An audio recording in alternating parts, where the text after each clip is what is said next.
Hello दोस्तों, आपका एक बार फिर स्वागत है मेरे यूट्यूब चैनल विकास शर्मा 108 में। दोस्तों, आज हम बात करेंगे आइलेट्स के बारे में। वैसे तो आइलेट्स के बारे में तकरीबन सभी लोगों को पता ही है कि ये एक इंग्लिश प्रोफिशिएंसी टेस्ट है जो मोस्टली फ़ॉरेन जाने के लिए दिया जाता है। और ये दो तरह का होता है, एकेडमिक और जर्नल जीटी। एकेडमिक मोस्टली वही देते हैं जो स्टूडेंट्स जिन्होंने स्टडी वीज़ा पे किसी दूसरी कंट्री में ट्रैवल करना है, और जीटी जिन्होंने यहाँ से पीआर लगवा के जाना है या जिन्होंने वर्क वीज़ा पे जाना है। ये तो दोस्तों आप सबको मालूम है यहाँ तक। अब दोस्तों मैं एक रियली प्रैक्टिकल बात बता रहा हूँ, शायद आप में से बहुत लोगों को ये पता भी होगी, लेकिन जिनको पता है ठीक है दोस्तों, ये वीडियो आपके लिए बिल्कुल नहीं है। लेकिन काफ़ी ऐसे स्टूडेंट्स हैं या आम लोग हैं जिनको इस चीज़ के बारे में नहीं पता, और ये मैं प्रैक्टिकली काफ़ी लोगों से डिस्कस कर चुका हूँ। और अगर उन्हें पता भी है तो उनके मन में काफ़ी डाउट्स हैं, वो मैं आगे इस वीडियो में आपसे डिस्कस करूँगा। दोस्तों, बहुत कम लोग अब ये जानते हैं कि आइलेट्स का एग्ज़ाम जो है, जो हम दो तरीके से दे सकते हैं। एक पेन एंड पेपर है जो आम हम लोग देते ही हैं, जो आई थिंक महीने में 3 या 4 बार होता है। तो उनमें से हमें कोई ना कोई डेट फिक्स करके उस डेट पे वो एग्ज़ाम देना होता है। अब दोस्तों, बहुत कम लोग ये जानते हैं कि आइलेट्स का एग्ज़ाम जो है वो हम कंप्यूटर बेस्ड भी दे सकते हैं, जिसको हम बोलते हैं सीडी आइलेट्स। इसका फुली एग्ज़ाम जो है दोस्तों कंप्यूटराइज होता है, ऑनलाइन होता है। सीडी आइलेट्स का एग्ज़ाम का दोस्तों बहुत बेनिफिट्स हैं जो मैं आपसे अभी डिस्कस करूंगा, और जिन लोगों को सीडी आइलेट्स के एग्ज़ाम के बारे में नहीं पता है उनको भी अवेयर करूंगा इस चीज़ के बारे में। दोस्तों, सबसे बड़ा उसका बेनिफिट ये एग्ज़ाम जो है डेली होता है। अब जैसे दूसरा एग्ज़ाम है पेन एंड पेपर वाला, वो तो महीने में 3-4 दिन होता है।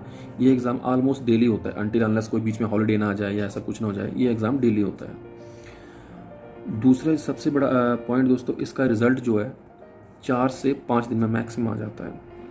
अब किसी हॉलीडे की वजह से बीच में कोई हॉलीडे आ गया या कुछ आ गया, उसकी वजह से 1-2 दिन एक्स्ट्रा लग जाए, वो एक अलग बात है, लेकिन मोस्टली जो है 4 से 5 दिन में इसका रिजल्ट आ जाता है।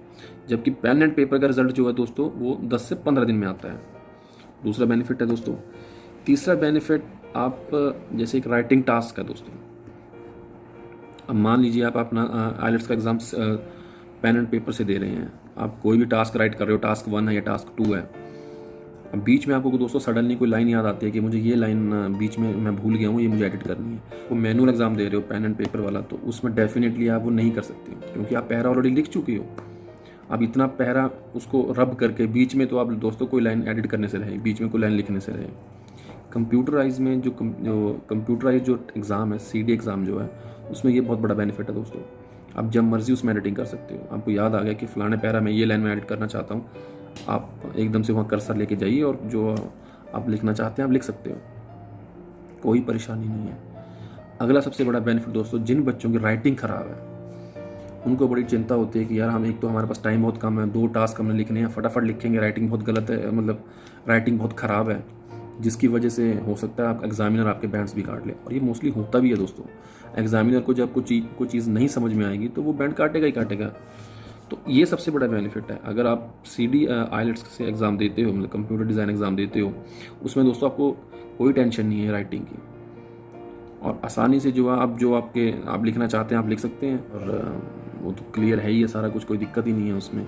तो जिन बच्चों की हैंड राइटिंग बहुत ख़राब है उनके लिए बहुत बड़ा बेनिफिट है ये, वो सीडी आइलेट्स दे सकते हैं, और राइटिंग की जो उनकी समस्या है वो बिल्कुल ख़त्म हो जाएगी। अगर आपका कंटेंट आपने वो पहला ठीक सही लिखे हैं, जो भी आपके बीपी पैराज हैं, BP1 BP2 टास्क 1 टास्क 2, तो आपके पूरे बैंड्स आने के चांसेस हैं, उसमें कोई भी दिक्कत नहीं है।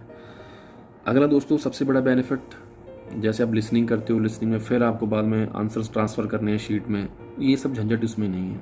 इसमें साथ के साथ ही आप वहाँ पे ऑप्शन रहती हैं A B C, वो आपको क्लिक करनी है, उसमें कोई भी आपको टेंशन नहीं है, कोई भी झंझट नहीं है। मतलब पेंसिल और रबड़ का झंझट जो है ना दोस्तों, बार बार मिटाना लिखना, शायद आप लोगों ने नोट नहीं किया, इस चीज़ में भी काफ़ी टाइम वेस्ट होता है। बार बार हम किसी चीज़ को लिख रहे हैं, अच्छा बार बार हम पेंसिल शार्प कर रहे हैं, फिर मिटा रहे हैं, फिर लिख रहे हैं, इन छोटी छोटी चीज़ों में टाइम बहुत वेस्ट होता है। वैसे हम लोगों के पास टाइम बड़ा लिमिटेड होता है, 1 घंटा भी हम लोगों के लिए एक मॉड्यूल के लिए कम पड़ता है। तो अगर ये सब काम जो है, ये छोटे छोटे जो ये है ना, जैसे पेंसिल शार्प करना, मिटाना, लिखना, फिर गलत हो गया फिर मिटाओ, इन चीज़ों में दोस्तों बहुत टाइम वेस्ट होता है, बहुत टाइम वेस्ट होता है। अब दोस्तों यहाँ मैं आपको एक बात क्लियर कर दूँ, मैं आपको सिर्फ सीडी आइलेट्स के बारे में अवेयर कर रहा हूँ। एग्ज़ाम देना सीडी आइलेट्स के थ्रू देना है या पेन पेपर से देना है, वो आपकी मर्ज़ी है, टोटली आप पे डिपेंड है। अब मेरे कहने में बिल्कुल मत जाएं दोस्तों।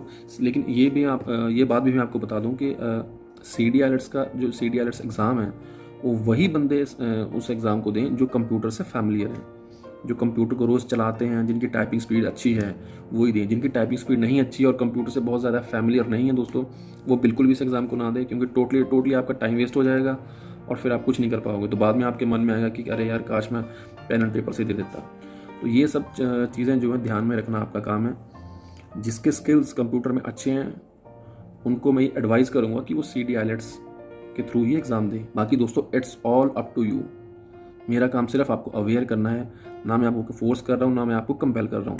वो आपने देखना है आपके स्किल्स लिखने में अच्छे हैं या टाइपिंग में अच्छे हैं। आप कंप्यूटर डिज़ाइन जो टेस्ट है उसको अच्छे से हैंडल कर सकते हो या पेन पेपर एग्ज़ाम को अच्छे से हैंडल कर सकते हो, वो देखना दोस्तों आपका काम है। और अच्छा दोस्तों, एक दो बच्चों से मैंने डिस्कस किया कि आप CD एग्ज़ाम दे दीजिए, उनके कंप्यूटर में वो बहुत अच्छे फैमिलियर भी हैं, कंप्यूटर में अच्छे स्किल हैं। तो मुझे बोलते भैया क्या CDIELTS जो है वो बाहर वैलिड है? क्या CDIELTS अगर हम देंगे तो वो उसकी वैल्यू जो है वो दूसरा जो एग्ज़ाम हम देते हैं उसके बराबर ही है? तो दोस्तों मैं आपको एक बात बता दूं, CD जो IELTS एग्ज़ाम है वो सिर्फ एक एग्ज़ाम देने का तरीका है। IELTS कुछ अलग नहीं है, IELTS तो वही है, एग्ज़ाम का पैटर्न भी वही है। जो एग्ज़ाम हमें पेन एंड पेपर में आता है वैसा ही सेम एग्ज़ाम आता है, वही सब कुछ पैटर्न है, वही है। बस इसमें सिर्फ अंतर पेपर देने का अंतर है दोस्तों। इसमें IELTS की वैल्यू कहीं कम हो रही है ऐसा कुछ नहीं है, वही IELTS है, वही सब कुछ है। बस ये है कि एग्ज़ाम आपने पेन से नहीं दिया, एग्ज़ाम आपने कंप्यूटर से दे दिया, ऑनलाइन दे दिया, सिर्फ इतना ही डिफरेंस है, एग्ज़ाम का डिफरेंस है। और दोस्तों उसकी वैल्यू कम नहीं है, वैल्यू ये है वही IELTS को डिफर नहीं है, ये वही IELTS है।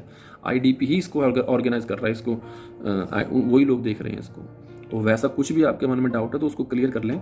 ऐसा कुछ भी नहीं है कि CDIELTS देंगे तो इसका वैल्यू होगी इसकी कि नहीं होगी। ये बहुत बच्चों के मन में ये कॉमन क्वेश्चन था, ये तो मैंने सोचा ये भी आपसे डिस्कस कर लूँगा। तो ऐसा कुछ नहीं है दोस्तों, बराबर ही वैलिडिटी है और फीस भी बिल्कुल बराबर है, फीस में भी कोई अंतर नहीं है। सिर्फ इसमें वही अंतर है जो मैंने आपको बताया कि ये डेली होता है, इसका रिजल्ट भी बहुत जल्दी आता है और इसमें आप एडिटिंग भी बड़े आराम से कर सकते हो। सिर्फ इसमें यही अंतर है दोस्तों, और इसमें कोई अंतर नहीं है। सारी वैलिडिटी सेम है, फीस सेम है, सब कुछ सेम है। बाकी दोस्तों मोस्टली जो IELTS के जो सेंटर्स हैं जहाँ से आप लोग कोचिंग लेते हो IELTS की, वो बहुत कम लोग जो हैं, कम इंस्टीट्यूशन जो हैं वो इसके बारे में स्टूडेंट्स को अवेयर करते हैं CD एग्ज़ाम के बारे में। तो अगर आपका मन है दोस्तों CD एग्ज़ाम देने का तो आप उनको बोलिए कि हमारा जो आप CDIELTS का एग्ज़ाम फिल कीजिए, मैं कंप्यूटर एग्ज़ाम देना चाहता हूँ, तो वो कर देंगे, कोई दिक्कत नहीं है। अब दोस्तों बात ये आती है कि अब आप बोलोगे कि अब कैसा पेपर आएगा एग्ज़ाम में, एकदम से हम लोगों को पता चलेगा, नहीं पता चलेगा, क्योंकि जैसा मैंने आपको बताया काफ़ी सारे ऐसे इंस्टीट्यूट्स हैं जो उसके बारे में बताते ही नहीं हैं कि कंप्यूटर में अगर एग्ज़ाम आपको देना है तो इस तरह से देना है, ऐसे ऐसे ऑप्शंस में क्लिक करना है, ऐसे ऐसे आपको स्क्रीन दिखेगी, ऐसे आपके क्वेश्चंस का पैटर्न दिखेगा, तो वो बहुत कम बताते हैं। तो अब बच्चे फैमिलियर होते नहीं है इस चीज़ से। उसके लिए दोस्तों मैं आपको बता दूँ, जो IDP की इंडियन ऑफिशियल वेबसाइट है उस पर ये तीनों मॉड्यूल जो हैं, लिसनिंग, राइटिंग, रीडिंग, इन तीनों मॉड्यूल्स के जो हैं दोस्तों सैंपल्स दिए हुए हैं, एग्जैक्टली सैंपल दिए हुए हैं जैसे आपको रियल में एग्ज़ाम आएगा। तो वहाँ पे आप उस एग्ज़ाम को अटैम्प्ट कर सकते हो उस वेबसाइट पे जाके। तो वहाँ से आपको पैटर्न पता चलेगा कि कैसे एग्ज़ाम आ रहा है और कैसे मैंने ऑप्शंस पे क्लिक करना है, कैसे मैंने ऑप्शंस पे ड्रैग करना है, इसमें ड्रैग करके भी आप आंसर लिख सकते हो, कैसे मैंने चीज़ों को हाईलाइट करना है। तो वो आप उसमें एक बार गो थ्रू हो सकते हो। उसका डिस्क्रिप्शन में मैं दोस्तों उसका लिंक डाल दूँगा ऑफिशियल वेबसाइट का। तो वहाँ पे जाके आप जो है जो CD एग्ज़ाम के जो पैटर्न हैं, जो वहाँ पे स्टाइल है, किस स्टाइल से पेपर आता है, वो आप थॉरली उसको स्टडी करके उस पेपर को दे सकते हो वहाँ पे, मतलब सैम्पल पेपर आई मीन, ताकि आप थोड़ा फैमिलियर हो जाओ। और स्पीकिंग तो दोस्तों एज़ यूजुअल जैसे होती है वैसे ही होगी। स्पीकिंग की एक अलग डेट रहेगी और बाकी ये 3 मॉड्यूल्स की अलग डेट रहेगी, जैसे आप पेन एंड पेपर में भी होता है। तो स्पीकिंग तो उसमें तो कोई दिक्कत ही नहीं है। तो दोस्तों आज मेरी वीडियो सिर्फ इसी के रिगार्डिंग थी। एक बार मैं फिर दोस्तों आप सबसे ये गुजारिश करूंगा कि CDIELTS की तरफ आप तब जाएं जब आप कंप्यूटर स्किल से फैमिलियर हो। अगर आपको कंप्यूटर बहुत ज़्यादा चलाना नहीं आता है, आपकी प्रैक्टिस नहीं है, तो अगर आप फिर भी आपकी विलिंग है कि नहीं मुझे CDIELTS ही देना है, तो आप कंप्यूटर पे घर में प्रैक्टिस कर सकते हो। वो कोई बहुत बड़ा इशू नहीं है दोस्तों। 10 से 15 दिन अगर आप डेली उसकी टाइपिंग की प्रैक्टिस करोगे तो आपका हाथ बैठ जाएगा उस पर कोई दिक्कत ही नहीं है। लेकिन अगर आप बिल्कुल भी फैमिलियर नहीं हो, बहुत दिक्कत है आपको कंप्यूटर में दोस्तों, फिर आप पेन पेपर जो एग्ज़ाम है उसी पे जाएं, फिर आप CDIELTS में ना जाएं। तो आज की दोस्तों वीडियो मैं यहीं ख़त्म करूँगा और आई होप कि आप बहुत ज़्यादा काफ़ी बच्चे जो हैं जो CDIELTS के बारे में अवेयर नहीं थे वो अवेयर होंगे, और अगर उनके कंप्यूटर स्किल अच्छी हैं तो वो CDIELTS दे देंगे। तो दोस्तों thank you so much. Thank you.